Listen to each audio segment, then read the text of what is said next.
Welcome back to the Caring Conversation Studio, live from the Care Show in Birmingham. And this year we're sponsored by Cornerstone Care Solutions. So I've got my next, I said it right this time, yeah. We've got our next guest with us, David. Hi, David, nice to see you. Hi, York. Thank you very much. I just wanted to say thank you to Cornerstone for inviting me along to have this conversation today. Yeah. I'm looking forward to it and excited. So do you want to tell us a little bit about who you are and what you do then? Yeah, hi. So my name's David Cashmoor and I work for the Crisis Prevention Institute. We're an international training organisation.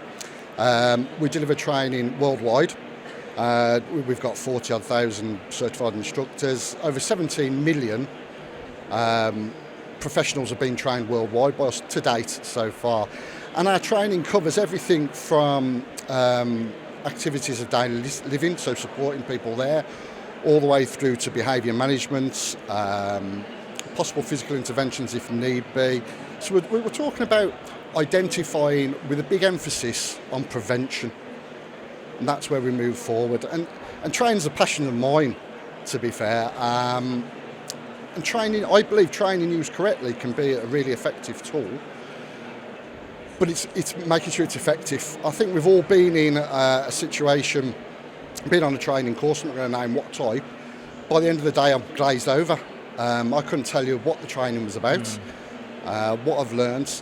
And I think it wasn't about the trainer, were they not engaging, they were engaging. Was the content not good? Yeah, the content was fine. But ultimately, it didn't meet my needs.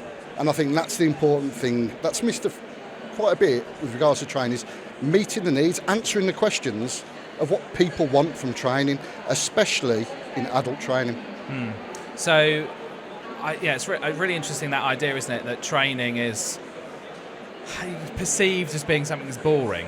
And maybe that stems from school and the idea that you're sort of, if you're doing some training, you're going to be sat listening to somebody, and some people learn well like that, but a lot of people don't, do they? There's a lot of different approaches you can take.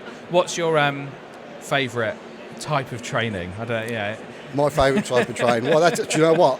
I think what the beauty of the Crisis Prevention Institute's offerings is that we cover all learning styles. I love being in a care environment with a mixture of new and experienced staff. I find that just so passionate about seeing the light bulb moments that go on. And yeah, that's for new staff, but experienced staff then turn around and go, do you know what? You've reinforced my training. You've reinforced my practice. You're letting me know that what I do on a day-to-day basis is the right thing. And that's what we all need at times, isn't it? That tap on the back to say, you're doing right. I had a really interesting kind of breakthrough moment where I used to go to these sort of business training things. I run a small business. I used to go to these business training things, and the coach always used to say, approach every situation without, you sort of, if you know something, you go, well, I know that, and then you shut off. But if you approach it as though you don't know, and I remember we'd gone through this like branding exercise, and I can't remember exactly what it was, but like 40 times. And then like on the 40th time of hearing it, suddenly something clicked in my brain, and I went, bloody hell, I've never thought about it like that before. And actually just approaching training sometimes without that I know attitude. It's like, okay, well, I've done a manual handling course. I know that, I don't need to do it. But actually going in there with open heart and an open mind and saying, okay, is there anything new I can take from this, or just hear that again? I'm from a trainer, that makes a real difference for us, ultimately. When we see that engagement, that eye-to-eye contact, that light bulb moment, that spurs us on as trainers even further. With regards to training, I was talking about, it needs to be the right training to meet the needs of the individuals there, and obviously the people, the end users, service users ultimately. One of the things we do at the Crisis Prevention Institute, and I'm quite proud of it, is that we actually have contact before any course with organisations. We do training needs analysis, we make sure that we're providing the right thing, and our actual instructors research the organisations before they go out, as well as talking to the commissioners. So we get that information of, this is what we need, this is what's happening, that's what we can concentrate on. It's no good being a generic programme, going in to a residential unit and giving examples of education. it's just not going to work. So it's about being specific and tailoring the programme, which we've found, and like I say, I'm very proud of it, works really, really well with the feedback that we get, especially with the outcomes. Some of the outcomes that we get fed back from members of staff are saying, well, do you know what? You've come in, you've done this training for us.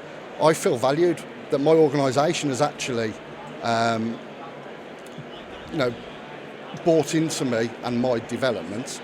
But I think the biggest one for me, feedback from participants or frontline workers, is the confidence. I now feel confident that I can, whereas in the past I may have shy away or moved away, or I've got a response and I've got an answer. And I think just seeing that, being able to engage further with the individuals that they're caring for, ticks a big box for me personally. Yeah. So you've got the word crisis in the organisation's name.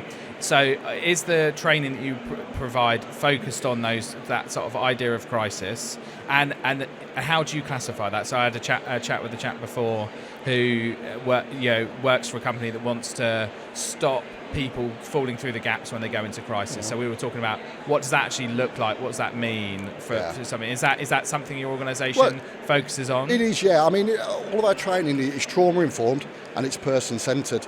And as I said, we've got such a wide range of offerings that it can be as simple as how can we identify an early trigger for this individual, all the way through to, well, if this individual is demonstrating some distressed behaviour, what's the safest for everybody, the best way that we can de-escalate it. So we're looking at identifying, early identification, de-acceleration, de-escalation. Possibly it might be a non-restrictive or restrictive intervention if needed only as a last resort.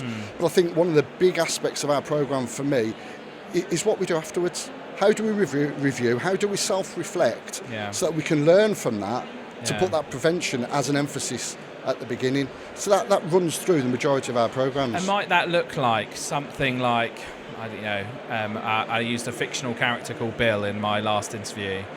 Bill's, in his 50s, but he's lived in social care his whole life. He's an adult with learning disabilities, and is generally okay, lives semi-independently, but is part of a unit. But can occasionally have some issues, get upset about stuff. And you mentioned there that idea of like reviewing, and there'll be, I suppose, like some technical part of like when someone is losing control of their own emotions and is upset or cross, and at different moments for Bill it will be different.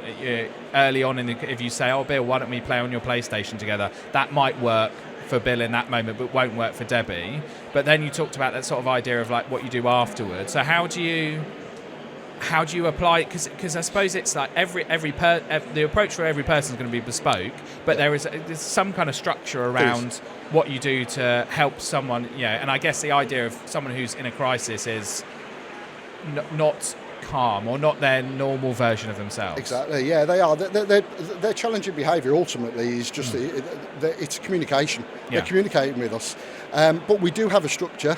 I don't want to go through a full programme with you, but ultimately, well, I don't know how long we got. No, how long we've got enough time. We've got a couple of days, we could say, if you wanted to. York, not a problem at all. But it's that anything from identifying some anxious behaviours, how can we then intervene as a staff member for that individual? And as you said, it might work for, did you say it was Bill? Yeah, Bill, might work for Bill then, but it might not for Maggie later on. And I think that's where the beauty is, that I see all of the frontline workers as the real experts. Because I can come in and I can give you the structure of, well, this is a scripted response. If someone says this, demonstrates these behaviours, but ultimately you'll know how to tweak that scripted response, because I know that York doesn't like coffee in the morning, he has to have tea. So I want to make sure that happens. I know that if I call him by his full name, he's okay. And you might know that my football team lost the night before and I didn't sleep very well, so you get that context. So you need that context of the person. Totally. So, but then I guess often what happens when someone's in crisis, they're chucked in front of somebody who doesn't know them at all, right? Like that in A&E or there was an example of someone saying that people get they're chucked into crisis, and then they end up in a B&B or something like that. Exactly. So, I mean, and there can be those acute situations where we just don't know about an individual. But I think the beauty is we can still try these levels of approaches, our staff approaches, to see if there's a success there. And it's not just, it isn't, we're all different, aren't we? And as we've said, it's not just a one response will work. We've got various responses. Let's try them. It might work now, an hour later it might not. We'll try something else. And I think that's the beauty of the training, where we can tailor it, but also we've got those options to give. And what type of organisations would you work with? Like, what, you know, if your ideal customer was like watching now, who would that be? Well, ideal customers. We work across all sectors, ultimately. So education, healthcare, social care. I haven't got a personal favourite at all. I just enthusiastic about training. I mean, we're at the Care Show, so you could say it's social care. I could say social care. Seems we're here right now. We won't hold you to it. You know, when you go to the education show, you can say education. Oh, that's fair enough then. Okay. I'm going to. Well, in that case, we'll rub that one. We'll start it again. Yeah. Definitely the care. Definitely care sector, providers. Yeah. It's pretty broad as well, isn't it? You know, we're covering a lot of areas. Yeah. Just a little bit. So yeah, and I think it's what is really nice is we do annual refreshers. It's an ongoing programme. It's not just a one-hit wonder, and we'll support as you go forward. We've got workbooks and so forth. And when we come to do our annual refresher, it's, Dave, this worked really well for me. Or, do you know what, this didn't. How about? And everyone can bounce off each other as well. So that's one aspect that we put in that really, really seems to work well for our clients. Yeah. So I guess that like an ideal organisation would be maybe a group of adult adult disability, like sort of shared living accommodations, something like that, or even a care home that takes on specialists, like an elderly care home that takes on specialists.